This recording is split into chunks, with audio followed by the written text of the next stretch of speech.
اور سینکڑوں تاج المساجد کے فارغین ہیں۔ ندوۃ العلماء کی ممتاز شاخ مہد دارالعلوم حسینیہ امراوتی، دارالعلوم دھارنی، مدرسہ مفید الاسلام خامگاؤں اور امراوتی کے اطراف میں جتنے بھی دارالعلوم ندوۃ العلماء کے ملحق مدارس ہیں، ان سب کے ذمہ داران دارالعلوم تاج المساجد کے فارغین اور فضلاء ہیں۔ اور سچی بات یہ ہے کہ اس علاقے میں مرکز نظام الدین کی تبلیغ اور ندوۃ العلماء کی تعلیم کا اولین تعارف مولانا محمد عمران خان ندوی رحمۃ اللہ علیہ کے ذریعے ہی ہوا۔ اللہ تعالیٰ مولانا کی تربت پر رحمتوں کی بارش کرے۔ مولانا کی بصیرت سے تاج المساجد میں تعلیم و تبلیغ کے حسین امتزاج نے مولانا کی بصیرت سے تاج المساجد میں تعلیم و تبلیغ کے حسین امتزاج نے بھی دینی تعلیم کی توسیع کا بڑا کام کیا۔ یہ سب وہ شہادتیں ہیں جو بتاتی ہیں کہ مولانا وسط ہند میں دینی تعلیم کے مبلغ ہی نہیں بلکہ اس کے مصلح اور مدبر بھی تھے۔ بلا شبہ مولانا رحمۃ اللہ علیہ جہد مسلسل، عمل پیہم کی زندہ مثال تھے۔ انہوں نے اپنے تن من دھن کو تعلیم و تربیت اور دعوت و تبلیغ کے لیے وقف کر دیا تھا، اور یہی فکر تھی جو ان پر غالب رہتی تھی، جس کی بڑی شہادت یہ ہے کہ اسی رنگ میں انہوں نے اپنے بچوں کو بلکہ پورے خاندان کو رنگا۔ صبغۃ اللہ ومن احسن من اللہ صبغہ۔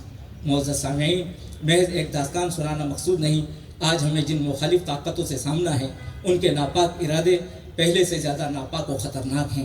اس لیے ہمیں اپنے اسلاف کی کاوشوں کا سنجیدگی سے جائزہ لے کر مستقبل کا لاہ عمل طے کرنا ہے۔ غفلت کی میٹھی نیند نہیں سونا ہے۔ وَكَيْفَ تَنَامُ الطَّيْرُ فِي وُكْمَاتِهَا وَقَدْ نُصِبَتْ لِلْفَرْقَدَيْنِ الْحَبَائِلُ۔ اللہ توفیق سے نوازے، مولانا رحمۃ اللہ علیہ کو جنت الفردوس میں اعلیٰ مقام عطا فرمائے، آمین یا رب العالمین۔